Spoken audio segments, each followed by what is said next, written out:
dos Joãos. Deus quer nessa última hora que mais Joãos, se levantem, que mais pessoas ocupem esse lugar, se levantem como João se levantou, a fim de preparar o caminho para o Senhor.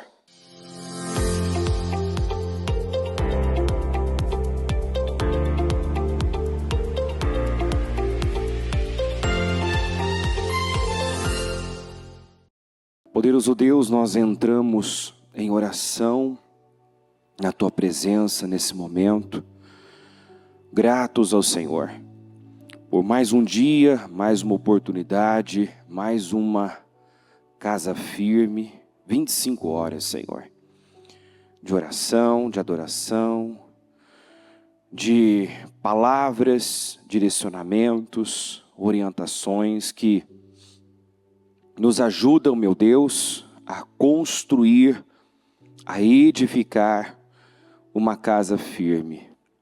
E uma casa firme é uma casa fundamentada na rocha que é o Senhor, que é a Tua palavra. A única coisa capaz de sustentar todas as coisas é a palavra do Senhor. A única forma, meu Deus, de permanecermos, meu Deus, de resistirmos, é estando no Senhor, é permanecendo no Senhor. Ajuda-nos, Senhor, a viver dessa maneira, com base no que a Sua palavra instrui, direciona, e guarda-nos de nós mesmos, guarda o nosso coração, a nossa mente. Paulo expressava essa preocupação, ele tinha esse receio da mente das pessoas serem roubadas, sequestradas, enganadas, assim como aconteceu com Eva. Então, Senhor, eu peço, nos livra de todo engano, e o maior engano que há é o engano do coração. Não nos deixa sermos enganados por nós mesmos. Tem misericórdia de nós. Tem misericórdia das nossas vidas. Senhor, eu peço, perdoa nossos erros, falhas, pecados, negligências, imaturidades, carnalidades, meu Pai. Perdoa. Perdoa se ao invés de respondermos com a fé, ao invés de nos movermos com base no que sabemos, cedemos às emoções, pensamentos, sentimentos, opiniões. Respondemos, meu Deus, com base num sentimento, numa amargura. Senhor, tem misericórdia, liberta-nos de nós mesmos.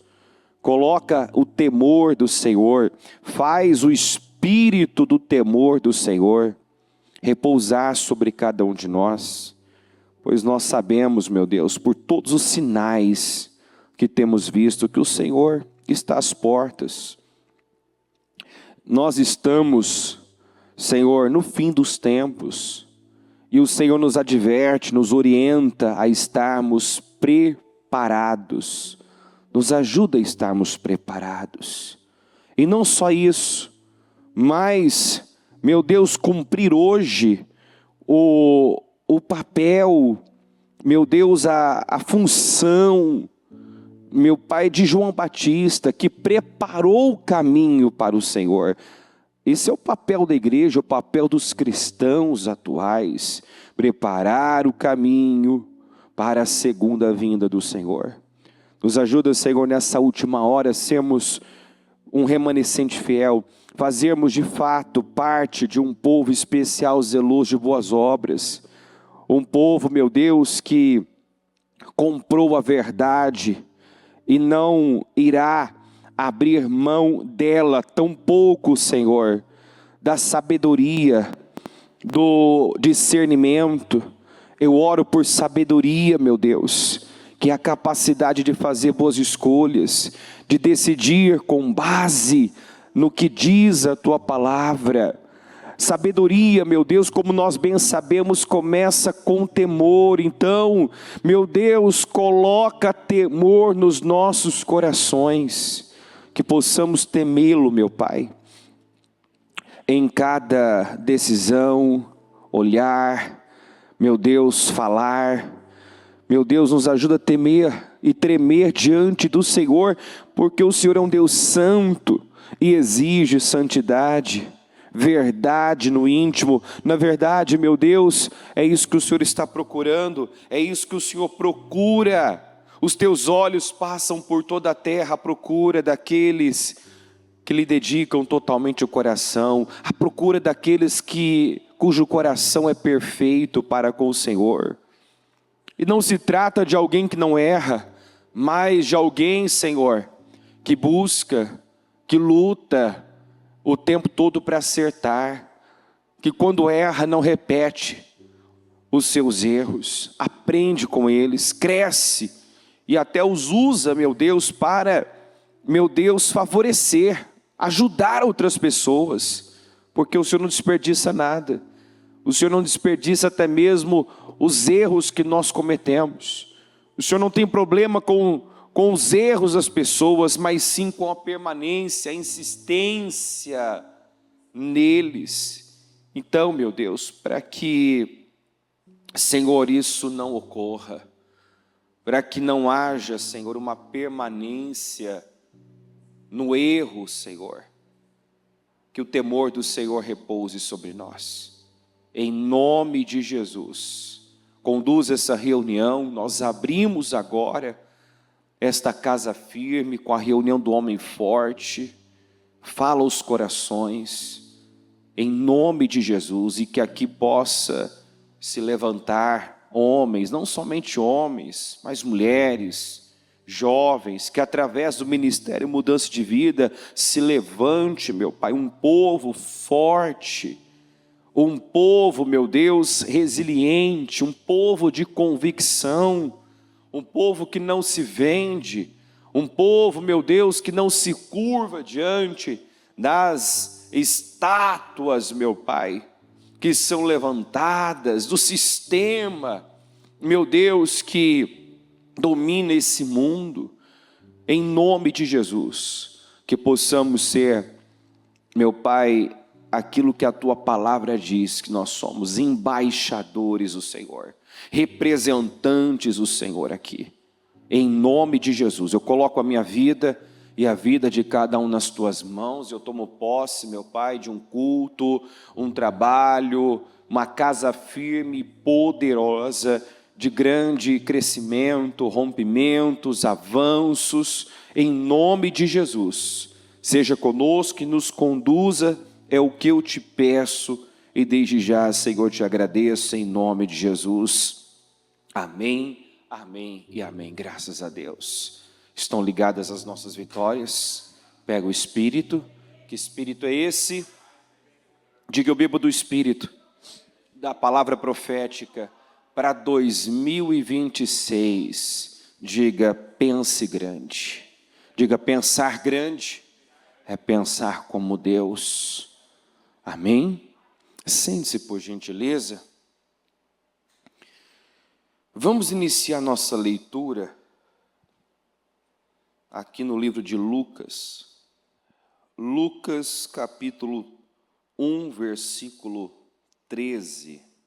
O anjo, porém, lhe disse: não tenha medo, Zacarias, pois sua oração foi ouvida. Isabel, a sua mulher, dará a você um filho, e você lhe dará o nome de João. Ele será motivo de prazer e alegria para você, e muitos se alegrarão por causa do nascimento dele, pois será grande aos olhos do Senhor. Vamos repetir? Será grande aos olhos do Senhor. De novo: grande aos olhos do Senhor. Isso tem que ser o nosso desejo, nosso anseio, a nossa oração, a nossa busca. né, do ponto de vista humano, João não foi um homem bem-sucedido, né, mas do ponto de vista de Deus, aos olhos de Deus, João foi grande, né, dito pelo próprio Senhor Jesus, foi o maior entre os nascidos de mulher. Por quê? Porque foi um homem que viveu para um propósito. Foi gerado para um propósito, com um propósito, e viveu, né, até o seu último suspiro para o propósito, para a sua missão. Deu a vida por aquilo que foi gerado, para aquilo que nasceu. Foi um homem de convicção, um homem que não se parecia, né, nem com a religião, nem com o mundo. Um homem diferente. E o Senhor nos chama exatamente para isso. Não para termos a cara da religião, muito menos a cara deste mundo, do mundo, pois o mundo jaz do maligno, mas para representarmos Cristo e apontarmos para Cristo. João apontou para Cristo. Quando questionaram, né, se ele era o Messias, o Filho de Deus, aquele que haveria de vir, ele de imediato, né, apontou para Cristo, né, não permitiu que dessem a ele esta notoriedade, né, não teve nenhum problema de diminuir, porque o objetivo dele não era aparecer, mas era levar as pessoas, conduzir as pessoas a Cristo. Então ele será grande aos olhos do Senhor e nunca tomará vinho nem bebida fermentada e será cheio do Espírito Santo desde antes do seu nascimento. Ele irá diante do Senhor no espírito e no poder de Elias. E vamos lembrar, né, que Elias foi aquele que não se rendeu. Na sua época, muitos profetas se corromperam, muitos se dobraram diante de Baal, mas nós podemos lembrar as palavras de Elias: sou o único que restou. Na verdade, tinha ainda, né, aqueles que não haviam se curvado, mas na ocasião ele estava lá, sozinho, enfrentando Acabe e Jezabel, os profetas de Baal, os profetas de Azerá, sozinho, indo contra o sistema, indo contra autoridades, contra o governo, sozinho. E a promessa é que João viria no espírito e no poder de Elias, né? Ele faria algo, né, semelhante ao que Elias fez, confrontando autoridades, confrontando o sistema, para fazer voltar o coração dos pais aos filhos e os desobedientes à sabedoria dos justos, e assim deixar um povo preparado para o Senhor. Eu diria que o nome desta mensagem é: Deus está à procura dos Joãos. Deus quer nessa última hora que mais Joãos, né, se levantem, que mais pessoas ocupem esse lugar, se levantem como João se levantou, a fim de preparar o caminho para o Senhor, a fim de fazer voltar o coração dos pais aos filhos, e os desobedientes à sabedoria dos justos. Esse foi o propósito, a missão de João Batista. E como igreja, né, como homens, não vou falar só com homens, né, temos mulheres aqui também, mas então de forma generalizada, todo cristão precisa apontar para Cristo. Todo cristão tem esse dever, né, de preparar o caminho para o Senhor, de representar. As pessoas olhavam para João e se perguntavam se ele não era o Cristo. Se ele não era o Cristo. Porque ele, né, era diferente. E Jesus foi tão diferente que dividiu a história, né? Estava tão à frente do seu tempo que chocou, ao mesmo tempo que foi amado, também foi odiado, perseguido. Então Jesus não veio para ser mais um, mas levantar um novo tipo de gente, um povo separado, um povo que brilha nesse mundo de trevas. E nós temos que parar e analisar se estamos vivendo dessa maneira, se num mundo de trevas, num mundo de tantas bizarrices, onde cada vez mais, né, surgem histórias e relatos bizarros, onde cada vez mais o que é bizarro vem se tornando normal. Se nós estamos, né, nessa última hora sendo um farol, uma luz, né, um instrumento do Senhor que mostra o caminho a seguir, que as pessoas estão perdendo a noção do que é certo, porque o mundo trabalha para isso, para transformar o certo em errado, o errado em certo. É uma total inversão de valores, a verdade sendo colocada como relativa, subjetiva, né? Essa é a sua verdade, não existe a minha nem a sua, existe a verdade exposta pela palavra de Deus. Então, Deus quer nessa última hora um povo de convicção, um povo que sabe o que é certo, um povo que não tem medo, né, de ser rejeitado, cancelado, né, odiado, um povo que sabe o que é certo, defende o que é certo e não se rende à pressão externa, à pressão deste mundo. Vamos aqui para esse outro texto, ainda falando sobre João, Mateus 11, 7, diz assim, enquanto os discípulos de João se retiravam, Jesus começou a falar à multidão a respeito de João.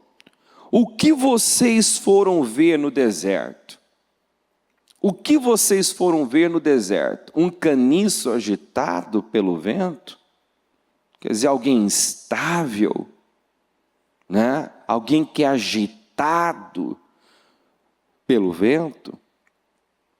Se não, o que foram ver? Um homem vestido de roupas finas, né?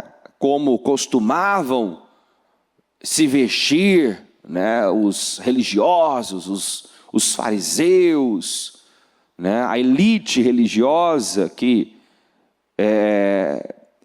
tinham todo esse cuidado com as vestimentas, com a imagem, preocupavam-se excessivamente com a imagem, tanto que ouviu de Jesus, vocês, né, limpam o exterior, lavam as mãos, mas o interior está podre, é só casca, é só aparência, é só imagem, né? Vocês se preocupam em como são vistos pelos homens, querem ser vistos e reconhecidos pelos homens, mas seu coração está longe de Deus.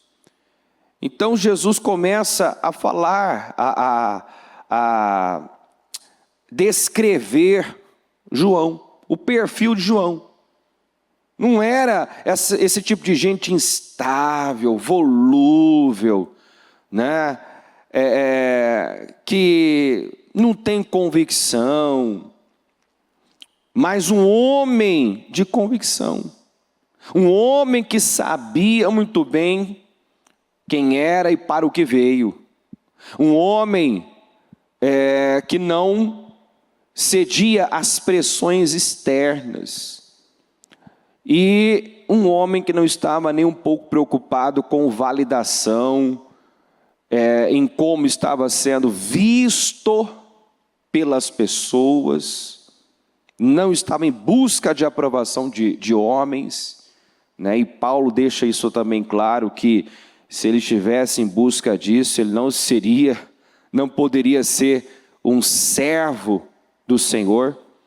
Se eu estivesse buscando a aprovação de homens, eu não seria um servo de Deus, porque não dá. Quando uma pessoa realmente decide agradar a Deus, ela vai incomodar, ela vai desagradar pessoas, começando por ela mesma, né? Se eu quero agradar a Deus, eu vou ter que dizer não, eu vou ter que me confrontar, dizer não a mim mesmo, não a pessoas, e nem sempre as pessoas vão, né, concordar, vão gostar. Então não tem como fugir do que Jesus já deixou claro no início. Quer ser meu discípulo? Se alguém quiser vir após mim, esteja pronto para negar a si mesmo, tomar a sua cruz diariamente, dizer muitos nãos, nãos a pessoas, não a si mesmo. Então o que foram ver? Um homem vestido de roupas finas? Ora, os que vestem roupas finas estão nos palácios.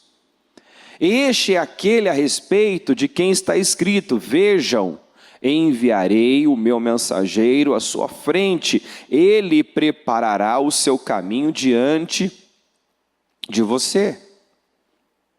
Em verdade lhes digo, que entre os que nasceram de mulher, não surgiu ninguém maior do que João Batista. Quem disse isso? Jesus. Jesus reconheceu que João foi aqui, né, entre os nascidos de mulher, o maior. Alguém que realmente ganhou, né, a aprovação do Senhor. Porque esse era o foco, né, esse era o objetivo, era isso que ele tinha dentro dele, que ele perseguia. Agradar a Deus, cumprir com o seu propósito. João viveu para a sua missão. João não só viveu para a sua missão, o seu propósito, como morreu cumprindo com o seu propósito. E a gente já falou que se você quiser realmente viver uma vida que vale a pena, você tem que encontrar algo pelo qual você está disposto a viver e morrer também. Se você não está disposto a morrer pelo que você faz, reveja, né, o que você está fazendo. Nós temos que estar dispostos não só a viver, mas morrer por aquilo que nós acreditamos. No entanto, o menor do reino dos céus é maior do que ele. E o 12, desde os dias de João Batista até agora, o reino dos céus foi submetido à violência, e pessoas violentas o invadem. Em outra tradução, né, diz que o reino dos céus ganha força, e os que usam de força é que se apoderam dele. Fraqueza, instabilidade é algo que não combina com um crente, um cristão de verdade. Os cristãos da igreja primitiva, ainda a bispa, né, lembrava ontem numa reunião que era comum, né, o imperador romano, Nero, mandar cristãos serem amarrados em postes e queimados vivos. E enquanto esses cristãos eram queimados, eles louvavam a Deus. Nós sabemos que na época da igreja primitiva, muitos cristãos foram perseguidos, torturados, cerrados ao meio, queimados vivos, decapitados. A Bíblia diz lá em Hebreus, sobre isso, na Galeria dos Heróis da Fé, que muitos morreram por conta da sua fé. E a Bíblia diz que o mundo não era digno deles, mas, por outro lado, Deus não se envergonha de ser chamado o Deus deles.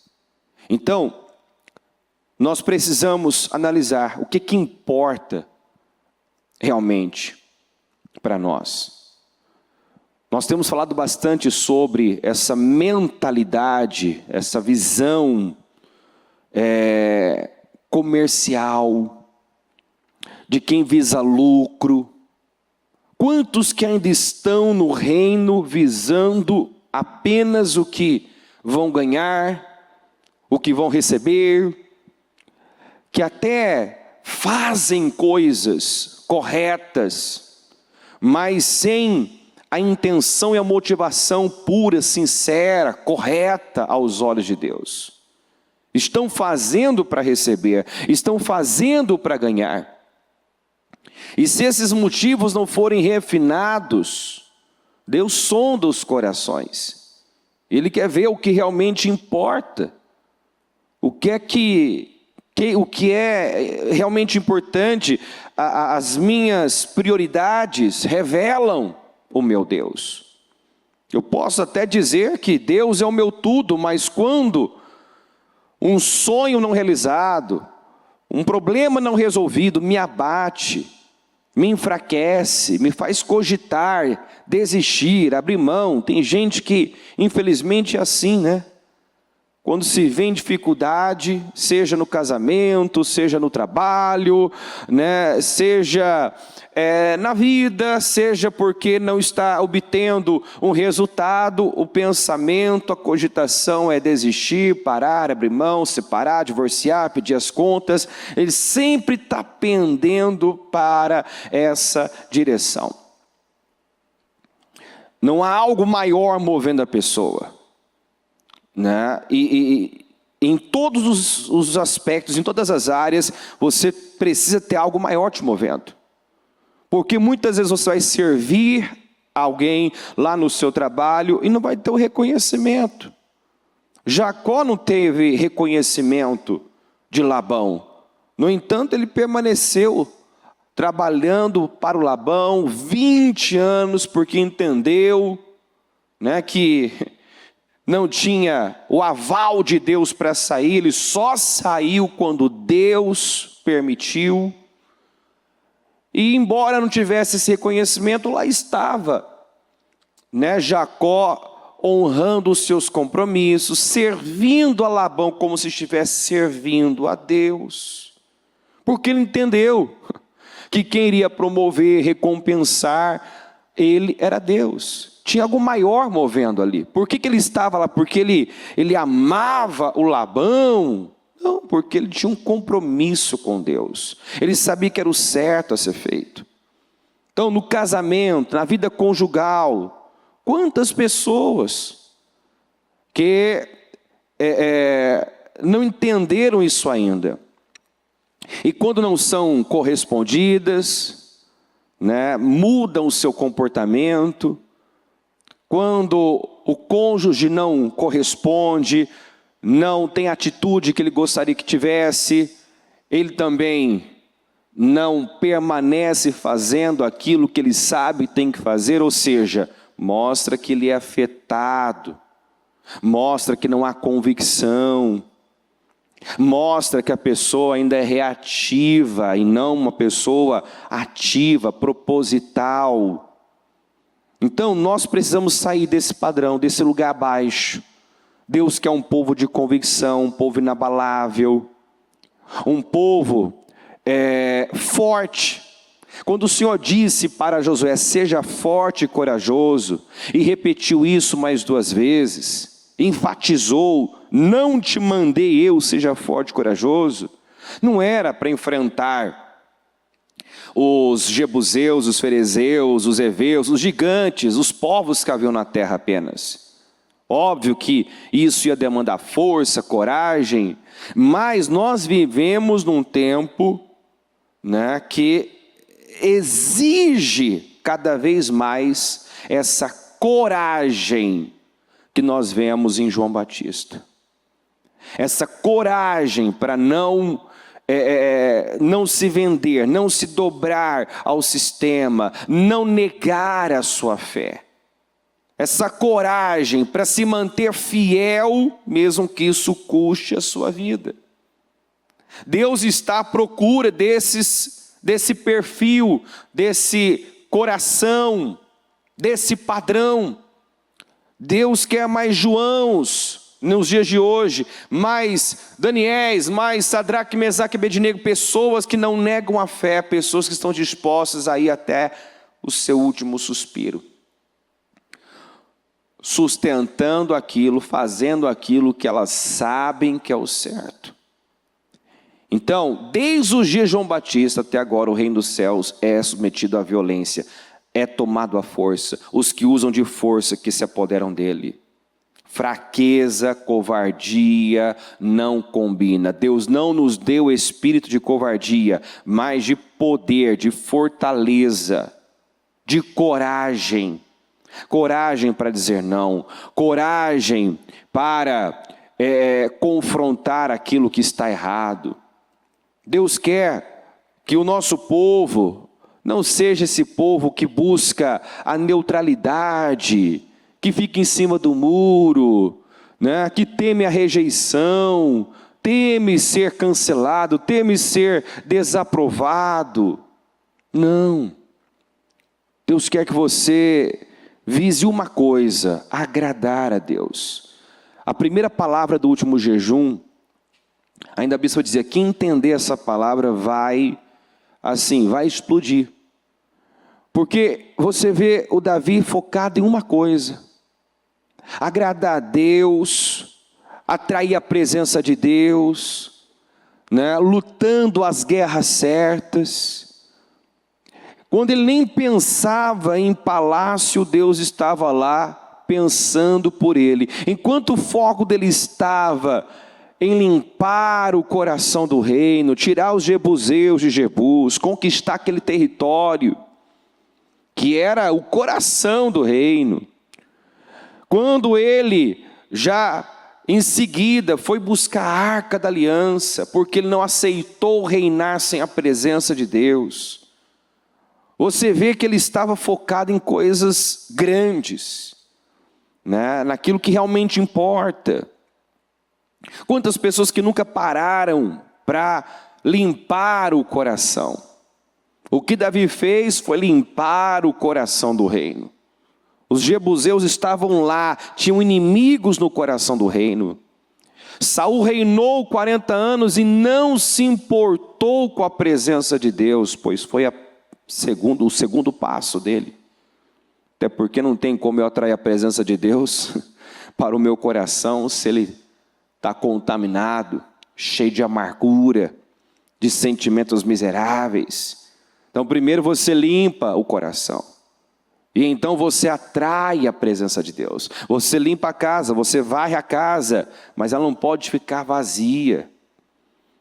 Quantas pessoas, né, que vão até um ponto apenas, né, e não percorre o caminho todo. Jesus deixou claro que quando o Espírito sai, ele tenta voltar. Se ele encontra a casa varrida, desocupada, ele volta e volta com força total, traz mais 7 espíritos, o estado, né, final fica pior do que o primeiro. Por quê? Porque a pessoa parou num determinado ponto. Nós não podemos apenas conhecer a palavra, temos que nos encher dela. Não podemos apenas saber o que está escrito, precisamos viver de acordo com o que está escrito. Não é só expulsar, limpar, é se encher, é ocupar da coisa certa.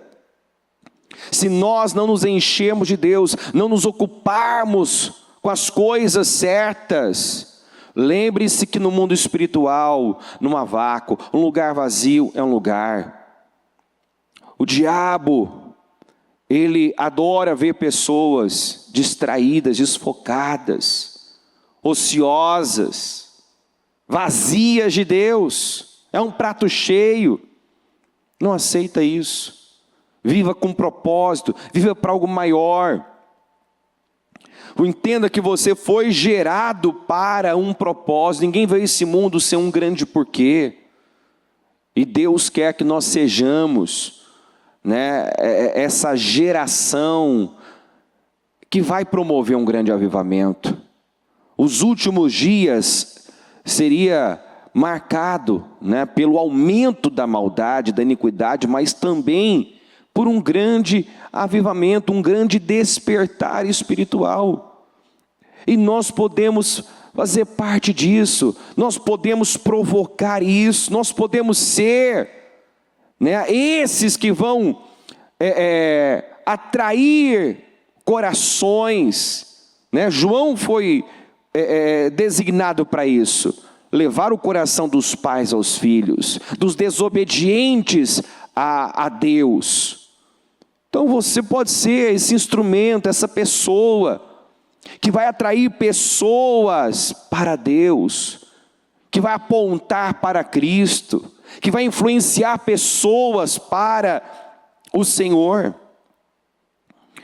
Deus quer um povo forte, um povo que espiritualmente é agressivo, é violento, né? Fraqueza, como eu disse, não combina com cristão. Não combina principalmente com um homem de Deus. Deus quer homens fortes, homens que não negam a palavra, não temem a rejeição, não temem serem rejeitados, mas que estão em busca de uma coisa: agradar o Senhor. Vamos aqui para a última referência, que é Lucas 3. 3, começando no versículo 1. Ó. No 15º dia, quinto ano do reinado de Tibério César, Pôncio Pilatos era governador da Judéia, Herodes era tetrarca da Galileia, Filipe, seu irmão, tetrarca da Itureia e Traconites, Lisânias, tetrarca de Abilene, Anás e Caifás exerciam o sumo sacerdócio. Foi nesse ano que veio a palavra de Deus a João, filho de Zacarias, no deserto. Ele percorreu toda a região próxima ao Jordão, pregando o batismo de arrependimento. Diga, batismo de arrependimento. Para perdão dos pecados. Como está escrito no livro das palavras do profeta Isaías: voz do que clama no deserto, prepare um caminho para o Senhor. Endireitem as veredas para ele. Todo vale será aterrado, e todos os montes e colinas serão nivelados. As estradas tortuosas serão endireitadas, e os caminhos acidentados aplanados. É isso que Deus quer fazer: endireitar as coisas, aplainar o que está acidentado, áspero. Então João dizia às multidões que saíam para serem batizadas por ele: raça de víboras, quem deu a vocês a ideia de fugir da ira que virá? Diga comigo: deem frutos que mostrem arrependimento. Deem frutos que mostrem arrependimento. Arrependimento, pessoal, é mudança. Não é remorso.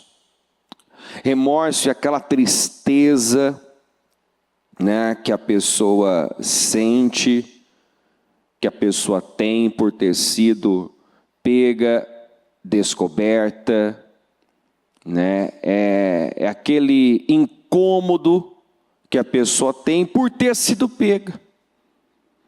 Já a tristeza gerada pelo Espírito leva ao arrependimento. E nós precisamos orar por isso. Nós precisamos entender que arrependimento é é para a vida toda e é a maior virtude do ser humano. Nós vemos na Bíblia que arrependimento muda tudo. Nós temos, por exemplo, a cidade de Nínive, o povo de Nínive que estava sentenciado, mas tendo em vista a maneira como eles se humilharam, se arrependeram, se voltaram para Deus, aquela sentença foi anulada. Aquele povo que estava sentenciado à destruição teve uma segunda chance. Mas o arrependimento é obra do Espírito Santo. É algo que ocorre por meio da ação, do mover do Espírito Santo. Mas quando uma pessoa, ela peca contra o Espírito Santo, ela, de forma consciente, vai contra o que ela sabe que é certo, sem se importar. Ela não está nem aí, ela não se importa, né, com a presença, ela sabe que ela está ferindo o Espírito Santo, porque o Espírito Santo é sensível. Ela está ferindo, ela vai ignorando todos os sinais, vai passando por cima de todos os limites. O que acontece com o tempo quando uma pessoa, ela insiste na direção errada?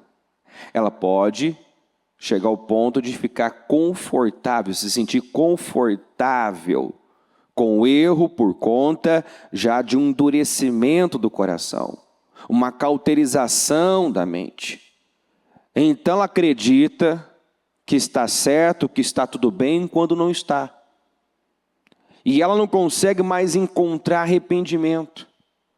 A Bíblia fala em Hebreus 6, né, sobre isso, que é impossível, é um termo muito forte, é impossível que aqueles que já foram iluminados, que experimentaram a glória do Senhor, e voltaram às velhas práticas, e quebraram os princípios, serem de novo conduzidos ao arrependimento. Então é quando a pessoa não consegue mais se arrepender, a mente cauterizou, o coração se endureceu, e ela se tornou insensível ao Espírito Santo. Ou seja, a pessoa mesmo viva, tendo o coração batendo, pode estar sentenciada, porque não consegue se arrepender, não consegue mais encontrar arrependimento. Então ore a Deus, peça misericórdia a Deus, para que Ele não permita, não te deixe cair nesse estado jamais. Mas ao contrário, que diante do menor erro, lembra de Davi cortando o pedacinho do manto do Saul? Ele não feriu Saul, ele não tocou em Saul, ele cortou um pedaço do manto de Saul, e na hora sentiu aquele aperto, aquela angústia. Ali ele percebeu que o Senhor não aprovou, o Espírito do Senhor não aprovou a atitude dele, e ele já recuou, já entendeu, não é o caminho. O Espírito Santo fala conosco, só não faça isso, não é o caminho, não siga nessa direção. E quando a pessoa ela vai seguindo, como também Sansão, foi ignorando, foi passando por cima, até se sentir tão confortável no colo de Dalila, que não percebeu quando o Espírito do Senhor se retirou dele. Que coisa terrível. A pessoa nem se dá conta da sua real condição espiritual. Acreditar que vai terminar tudo bem, vai sair ilesa, quando na verdade ela já está no colo do inimigo. Ela já está rendida, subjugada totalmente. Então quando João fala, tem frutos que mostrem arrependimento, ele está dizendo que arrependimento é mudança. Onde há arrependimento, há mudança. Quando uma pessoa se arrepende de verdade, ela não consegue mais voltar àquele lugar. Se ela repete aquele erro, ela imediatamente vai aos pés do Senhor, clama por misericórdia, porque ela não tem mais prazer naquilo, ela não quer mais viver daquela maneira, ela não suporta mais, né? Algo mudou dentro dela. Pode ser que aqui fora ainda demande ali um tempo, um exercício, né? Porque quando você vive num padrão muito tempo, né? Se você não estiver consciente, você repete aquilo, né? Que você foi programado para fazer, para falar, né? Você segue a programação. Mas quando a pessoa percebe que errou, ela não fica bem. Ela vai a Deus, ela clama por misericórdia. Ela luta até romper com aquele padrão. Ela não se sente mais confortável. Ela não tem mais paz vivendo daquela maneira. Esse é o resultado do arrependimento. Pode ser que a mudança ali, né, não aconteça externa, eu digo, né, definitiva, de forma definitiva, instantânea, há um processo, né, porque é como a palavra nos ensina, eu não preciso fazer nada para ser salvo. A salvação acontece instantaneamente quando você crê em Jesus, mas a santificação requer esforço, disciplina, né? Tanto que a Bíblia fala para você se esforçar. Esforcem-se para viver em paz com todos, para, né, serem santos, requer esforço. Não é uma coisa que acontece só pela ação de Deus, você tem que se esforçar, mudar um padrão, mudar seu estilo de vida, você tem que se disciplinar, se exercitar. Então, deem frutos que mostrem arrependimento. Não comecem a dizer a vocês mesmos, temos Abraão como pai, pois eu digo que destas pedras Deus pode fazer surgir filhos a Abraão. Então ele já está ali quebrando possíveis argumentos, né, que poderiam ser usados, e na verdade nos dias de Jesus nós vemos muitos religiosos ali argumentando dessa forma, quando Jesus disse, conhecereis a verdade vos libertará, e os religiosos rebatem, não, mas nós não somos livres, como assim? Nós não somos livres, nós somos escravos. E aí você tem que lembrar aquela frase, libertei 1000 escravos, teria libertado outros 1000 se soubessem que eram escravos. Enquanto a pessoa não admite, enquanto ela vive na negação, ela não reconhece o problema, ela não muda. Ela tem que admitir que precisa de um Salvador, que é um escravo, né? Reconhecer que é um problema para poder viver uma libertação. Então, muitos não viveram, porque viviam na negação. Não, nós não somos escravos, nós não somos filhos ilegítimos, nosso pai é Abraão, e aí Jesus, né, ia argumentando, bom, se vocês, né, fossem filhos de Abraão, não agiriam assim, Abraão não agiu assim, e tentando ali abrir a mente daquelas pessoas que estavam cegas em relação à própria condição, à própria vida. Por fim, Jesus naquele texto diz, vocês são filhos do diabo, porque, né, amam a mentira, e o diabo é mentiroso desde o início. Quando mente, fala do que é próprio. Então, vocês não reconhecem a minha voz, porque o pai de vocês é o diabo. Vocês acreditam em mentiras. Então, muito triste quando você vê pessoas que a mente cauterizou, o coração endureceu, a mentira entrou como verdade. E ela, né, por mais que ouça, não está ouvindo, veja, tenha olhos, não está vendo. O coração ficou insensível. Então, não comecem a dizer, temos Abraão como pai, pois eu digo que dessas pedras Deus pode fazer surgir filhos a Abraão. O machado já está posto à raiz das árvores, e toda árvore que não der bom fruto será cortada e lançada no fogo. Toda árvore que não der bom fruto será cortada e lançada no fogo. Nós temos por obrigação frutificar. Dar frutos que engrandeçam, que honrem o nome do Senhor.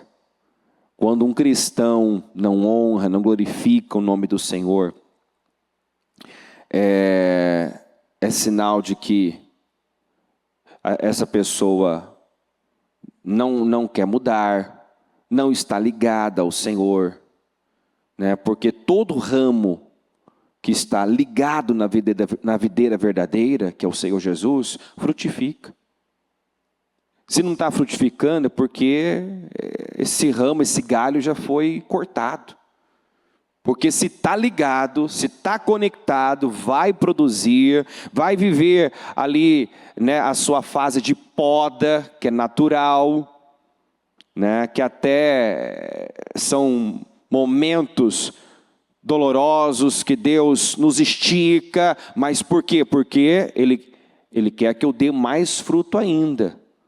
Mas quando não se dá fruto, corta. Então você, nós temos a obrigação de frutificar, porque fomos criados para dar fruto. O machado já está posto à raiz. Então nós temos visto muitas árvores sendo cortadas. E veremos mais. 2026, como nós já falamos, será um ano de julgamento, né? Nós temos visto muitas coisas vindo à tona na igreja, no mundo, né? Então, assim, ou nós seremos pessoas de verdade, nós seremos cristãos de verdade, porque a figueira que só tem folha vai ser amaldiçoada. Aquele que só tem casca, que vive de aparência, vai ser cortado. Então o que devemos fazer? Perguntavam as multidões. Observe isso aqui, ó. João pregando um batismo de arrependimento, confrontando. E as multidões agora perguntam: o que devemos fazer? Quem tem 2 túnicas, dê uma a quem não tem nenhuma, e quem tem comida, faça o mesmo.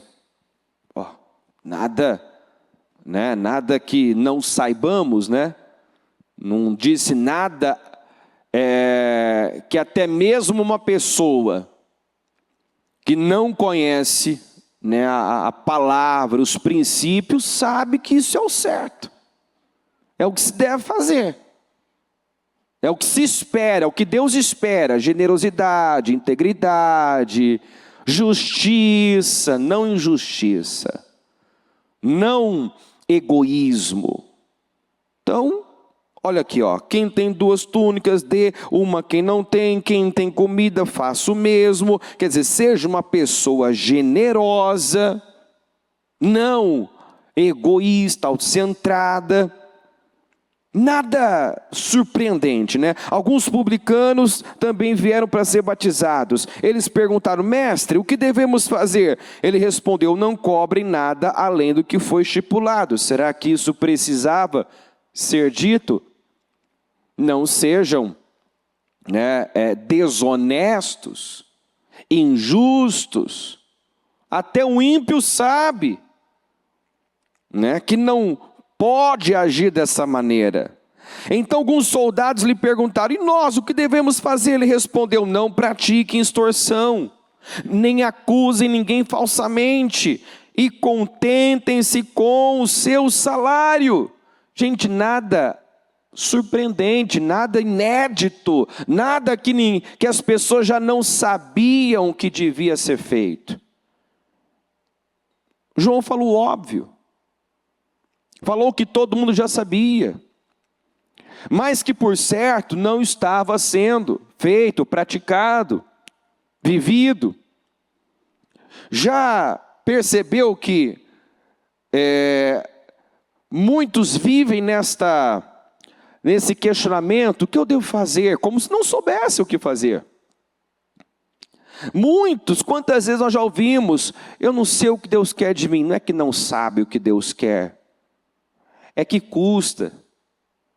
É que muitas vezes vai te deixar fazer o que Deus quer que você faça, vai te tirar de uma zona de conforto, vai mexer nas suas circunstâncias. Então, não é que você não sabe, você ignora. Você não quer fazer, não quer lidar, não quer mexer, porque vai custar, vai tirar você da zona de conforto.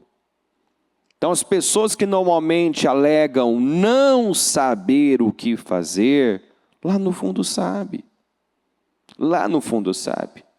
Quem foi que disse para Ana que ela tinha que abrir o coração por eterno, se levantar, fazer um voto com Deus? Quem disse? Não há registro aqui. O Eli, o sacerdote, ele não teve esse diálogo com ela. Faça isso, né? Tome essa decisão. Mas a própria Ana, quando cansou de perder tempo, de viver a mesma coisa ano após ano, num dia ela se levantou, entrou no santuário, abriu o coração, fez um voto com Deus. Ninguém mandou ela fazer isso, mas o Espírito Santo, né? Deus fala conosco. Nós, à medida que estamos ouvindo a palavra, eu posso não ser específico, né? Falar de forma específica o que você deve fazer, mas o Espírito Santo vai testificando o teu espírito. Para cada um, Deus vai dando uma direção. Cada um vai tendo uma revelação. Mas muitas vezes, por não ser fácil, por exigir algo, cobrar um preço que muitos não estão dispostos a pagar, eu opto em viver dessa forma tola, fingindo ignorância, não saber o que fazer. Não sei o que fazer, eu oro, eu busco, eu faço isso, eu faço aquilo. Gente, tudo isso deve ser feito. Mas às vezes a questão não é oração, é ação. Quando o povo começou a clamar às margens do Mar Vermelho, não era para clamar, era para marchar. Depois de 3 anos orando para que cessasse a fome que havia na nação, Davi foi a Deus e perguntou qual era o motivo. E o Senhor falou: é uma injustiça cometida nos tempos de Saul. Uma injustiça que Saul cometeu com os gibeonitas. Vai e repara isso. Senão você vai morrer de orar e não vai ter mudança. Você tem que reparar, você tem que ir na causa, na raiz. Então, o que é que o Espírito Santo testifica? Qual a direção que Ele te dá? O que é que você discerne pelo Espírito que Deus está requerendo? Vai e faça. A Bíblia fala que a verdade ela tem um preço, compre a verdade. Esteja disposto a pagar o preço da verdade. Quando a Sara riu internamente e foi confrontada, ela mentiu. Ela disse: não, eu não menti. E o anjo disse: não negue. Não negue, você riu sim. Saia dessa, para de perder tempo. Quanto tempo já tinham perdido, né? Quanto tempo já tinham perdido? Ainda vai insistir na negação? Não nega, admita. Reconheça, confesse, fala a verdade. Então, tudo que foi dito aqui, não era nada que as multidões, os publicanos, os soldados já não sabiam. Mas talvez é aquela coisa, eu me faço de desentendido. Eu finjo ignorância. Só que é a vida da pessoa que está sendo desperdiçada, prejudicada. Porque Deus não muda de ideia. Se Deus já exigiu algo, já pontuou algo, Ele vai esperar, Ele vai requerer essa mudança. Enquanto Abraão não deixou de ser o cobrador, que me darás, Senhor, para chegar naquele nível, naquela posição de servo, do capítulo 18, que serviu, que ofereceu o melhor, que queria promessa, mas agora o foco era agradar o Senhor, era honrar o Senhor. Enquanto ele não avançou, não subiu de nível, ele não viveu a promessa. Deus esperou esse amadurecimento. E Deus tem trabalhado isso, uma maturidade. Deus tem falado em todos os jejuns até agora. Você vê que uma palavra vai linkando a outra. Deus tem trabalhado para eliminar essa mentalidade comercial. Deus tem trabalhado para levar o nosso povo a entender esse empreendedorismo redentivo. Sabe, o que eu faço deve ser para atingir um propósito maior. Eu não posso estar no centro. Eu não sou o foco, o propósito da minha vida. Eu vivo para um propósito maior. E aí ele dizia assim, o povo estava em grande expectativa, pensando em seu coração, se acaso João não seria o Cristo. João respondeu a todos: eu os batizo com água, mas virá aquele que é mais poderoso do que eu, de quem não sou digno de desamarrar as correias das sandálias. Ele os batizará com o Espírito Santo e com fogo. Ele traz a pá na sua mão para limpar a sua eira e ajuntar o trigo no seu celeiro, mas queimará a palha com fogo que nunca se apaga. João não aceitou uma glória que não era dele, não ocupou um lugar que não era dele. João mostra aqui que era um homem de identidade, que sabia quem era e onde devia estar. Quando começaram a pensar no coração, será que ele não é o Messias? Não, o Messias vai vir, o Cristo ainda vai vir, alguém muito maior do que eu não sou o foco, eu não estou no centro, eu estou preparando o caminho para aquele que deve ser adorado, reverenciado, para aquele que deve estar no centro. Então, João aponta para Cristo. E esse é o nosso papel, apontar para Cristo, ter uma visão cristocêntrica, colocar Cristo no centro, dar a honra que lhe é devida. Ele não aceitou aquela honra. Ele aquilo, tem gente que quando ele começa a ser reconhecido, quantos nós temos visto que a promoção tem derrubado, não suporta a promoção, a honra, um elogio, começa a achar que alguma coisa, e João não estava em busca disso. Isso não mexeu com o seu ego, ele não aceitou esse título e mostra que estava ali apenas para cumprir com o propósito, que era levar as pessoas a Cristo. E aí ele fala, ele traz a pá na sua mão para limpar a sua ira e ajuntar o trigo no seu celeiro, mas queimará a palha com fogo que nunca se apaga. Gente, nós temos visto pessoas que vêm tombando, aquele que é palha não vai resistir. Aquele que é palha será queimado. Então é hora de nós trabalharmos os nossos motivos, elevarmos os nossos motivos, porque se as nossas obras não resistirem ao fogo, terminaremos como quem não fez nada, não construiu nada.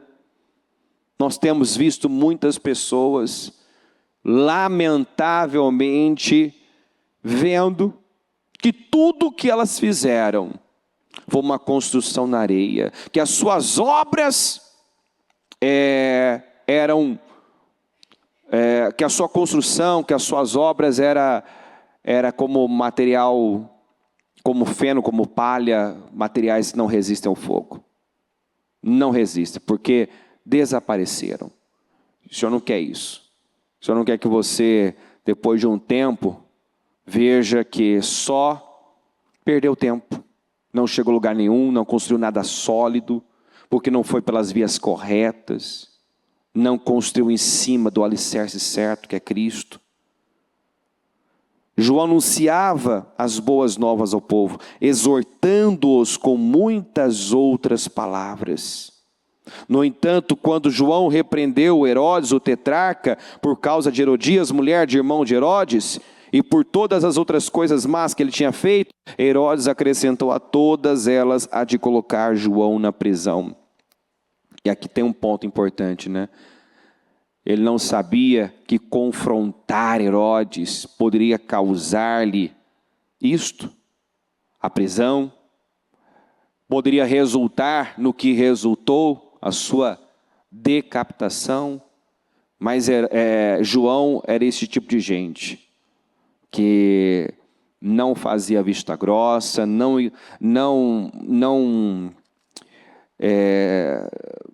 media as consequências para fazer o que é certo e cumprir com o seu chamado.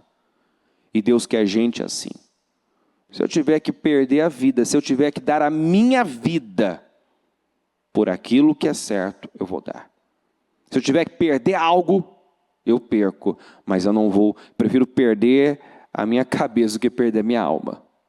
É mais ou menos isso. Aliás, é exatamente isso. E a pergunta é, será que nós vivemos dessa maneira? Eu perco a minha cabeça, eu perco o emprego, eu perco o que for preciso, mas eu não perco a minha alma. Eu não nego a verdade. Eu não vou ser conivente com aquilo que pode arruinar com a minha vida, condenar-me. Amém, pessoal?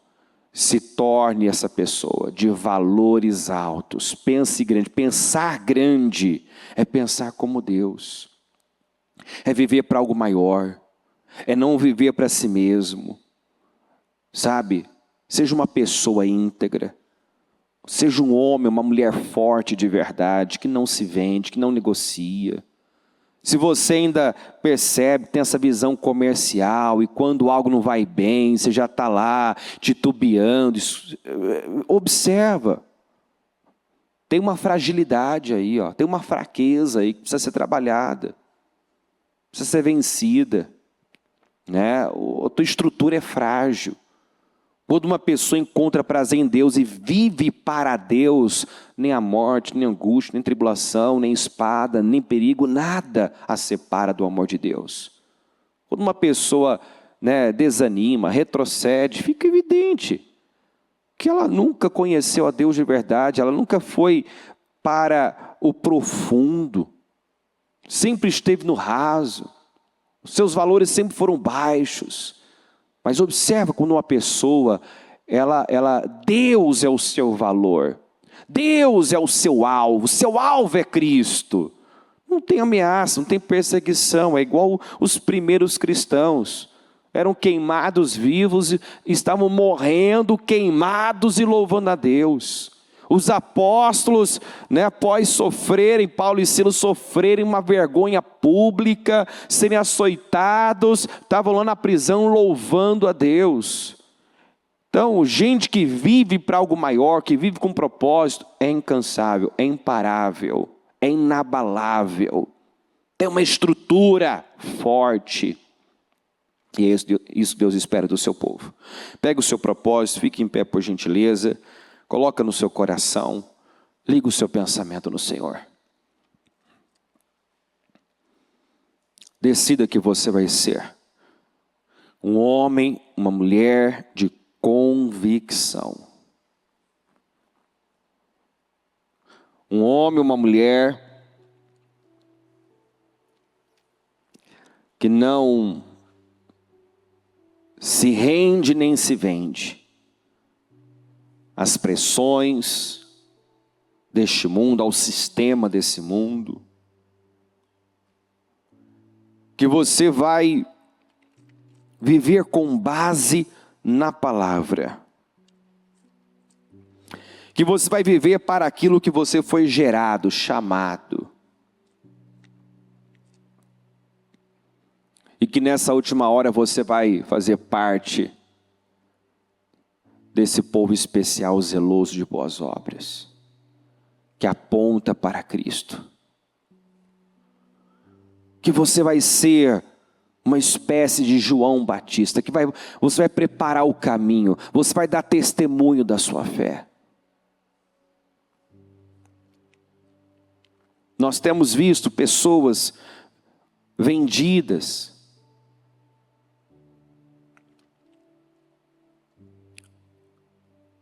que negam a verdade,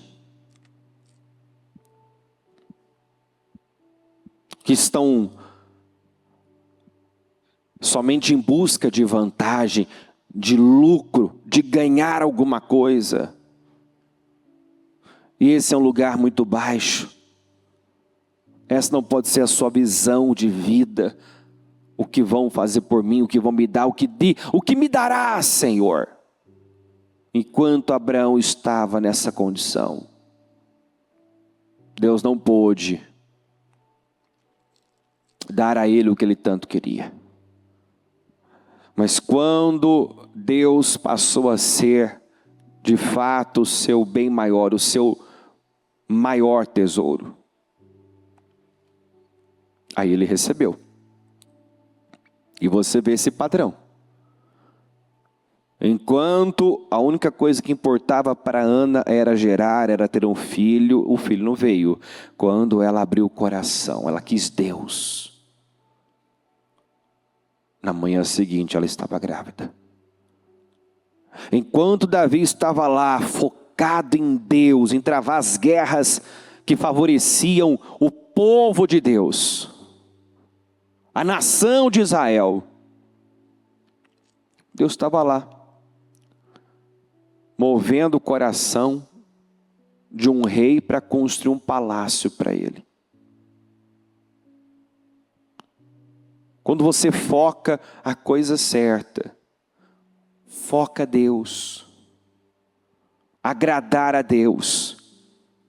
Como diz no Salmo, tenha prazer em Deus, deleita-te no Senhor, e Ele atenderá os desejos do seu coração. É assim que você dá condições para seus sonhos, desejos serem realizados. Talvez tem muita coisa que Deus ainda não pôde fazer, não pôde realizar, porque o coração não é inteiro, porque Ele não é o foco, porque ainda muita coisa importa, e nós temos que viver como João Batista, nada mais me importa, a minha vida. Paulo também disse isso, né? Não considero a minha vida de valor algum. Não considero. Para mim viver é Cristo e morrer é ganho. É tão forte o que ele fala, né?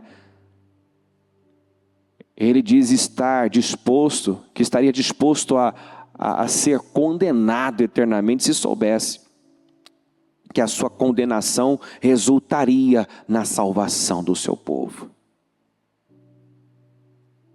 Olha o nível de entrega, de foco. Difícil até de compreender. Eu aceito ser condenado, eu aceitaria ser condenado se isso resultasse na salvação de todos. É alguém que realmente respira o seu propósito. Ore a Deus nesse momento para que você viva dessa maneira, chegue nesse nível. Talvez você não está nesse nível hoje, de entrega, de comprometimento, mas você pode chegar. Deus quer que você chegue. Porque para começar a viver, primeiro você tem que morrer. Se o grão de trigo não morrer, vai continuar só. Mas se ele morrer, dará muito fruto.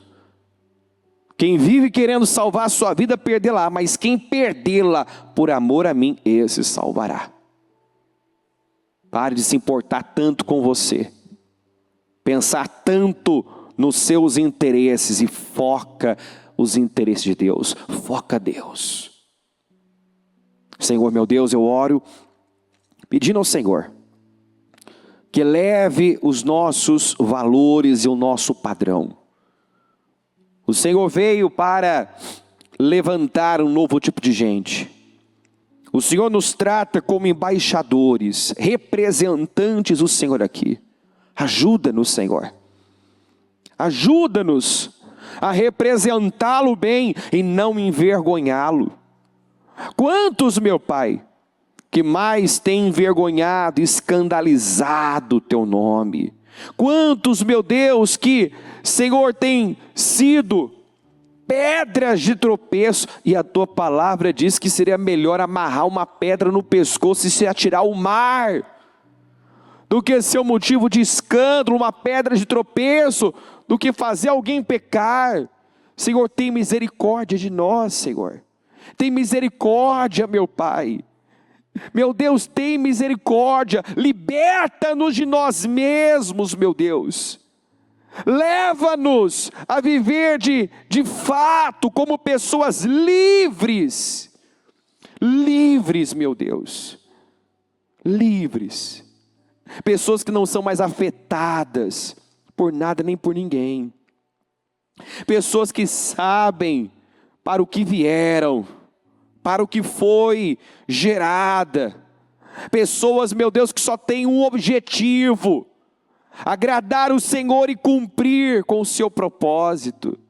Ah, meu Deus, que nós possamos, quando partirmos, sermos lembrados como Davi, alguém que servia ao Senhor e aos propósitos do Senhor em sua geração e morreu.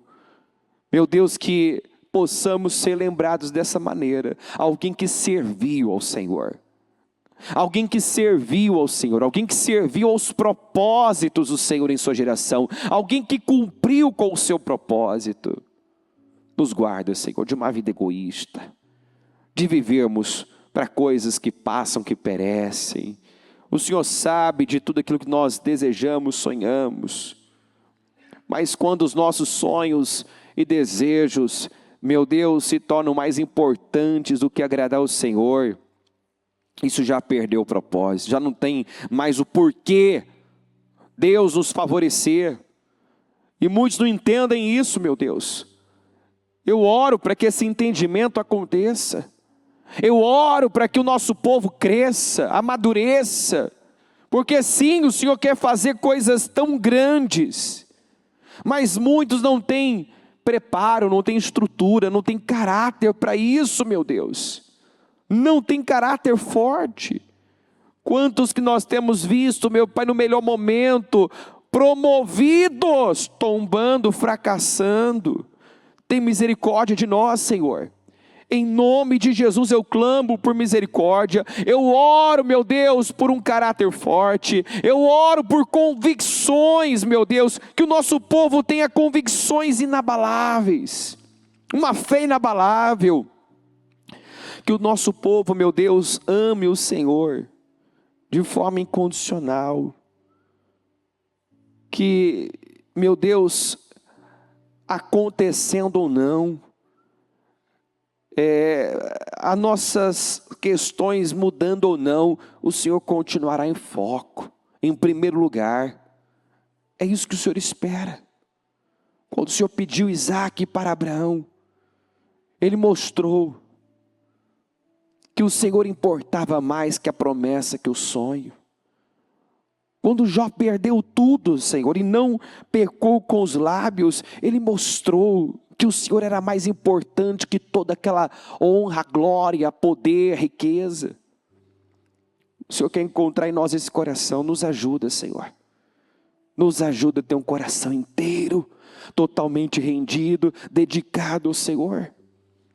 Eu oro pelo teu povo, eu oro pelo nosso crescimento, pelo nosso avanço. Eu oro para que aqui haja homens e mulheres fortes de verdade, Senhor. Pessoas que não negam a sua fé. Pessoas, meu Deus, dispostas a tudo, a viver e morrer pelo que acreditam. Em nome do Senhor Jesus, eu abençoo cada um e clamo ao Senhor por cada projeto, cada sonho projetado para 2026. Eu sei que é a vontade do Senhor, dar o fim que nós esperamos, realizar os nossos sonhos, cumprir com o desejo do nosso coração, mas mais do que isso, meu Deus, é nos preparar para toda essa honra, glória, vitória, crescimento que o Senhor tem nos prometido. O Senhor não quer que amanhã, meu Deus, não suportemos o peso da bênção. Então, Senhor, prepara-nos, forja o nosso povo, meu Pai. Em nome de Jesus, que o povo do Ministério Mudança de Vida seja, meu Deus, reconhecido neste mundo. Não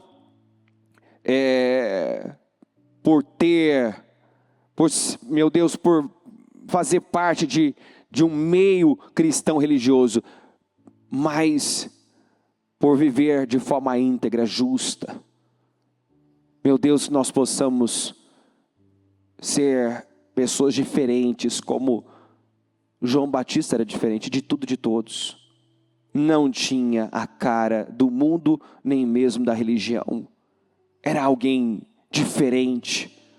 Alguém, meu Deus, que o mundo não era digno, mas que o Senhor não se envergonhava de ser chamado Deus deles.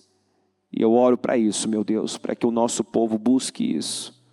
Ter aprovação, o selo de aprovação do Senhor. Que possamos ser grandes como João foi grande, grandes aos teus olhos, aos olhos do Senhor.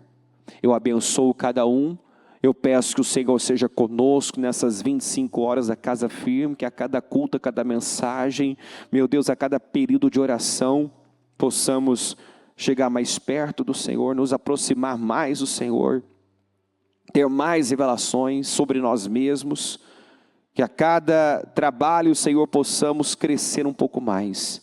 Nos sustenta, nos abençoa nestas 25 horas, meu Deus. Um trabalho, meu Pai, incomum, não é comum esse tipo de trabalho. E toda semana, Senhor, nós estamos aqui.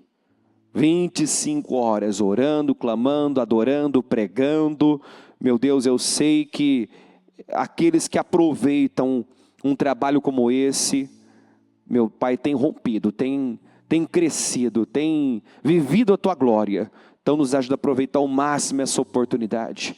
Eu abençoo o Teu povo, abençoo nossa quarta-feira, nossa madrugada. Eu declaro, meu Deus, um dia de vitórias, de poder, de definições, de crescimento, de amadurecimento, em nome de Jesus. Obrigado por esse dia, por essa oportunidade, por tudo que tem feito e vai fazer nas nossas vidas. Eu te louvo. Obrigado, Deus. Amém e amém. Graças a Deus. Amém. O Evangelho de Jesus Cristo é a boa notícia. Jesus tomou o nosso lugar pela punição do pecado, para que pudéssemos entrar em seu lugar de vida eterna. Eu convido você agora a se voltar para o Senhor em seu coração e dizer: eu o recebo como meu Senhor e Salvador. Eu entrego tudo nas suas mãos. Eu deixo todas as partes da minha vida que não o honram e passo a viver a partir de hoje intencionalmente para servi-lo, honrá-lo e celebrá-lo como meu Senhor e Salvador. Jesus é a porta de salvação, é o caminho, a verdade e a vida. Ele é o pão da vida e Ele te ama.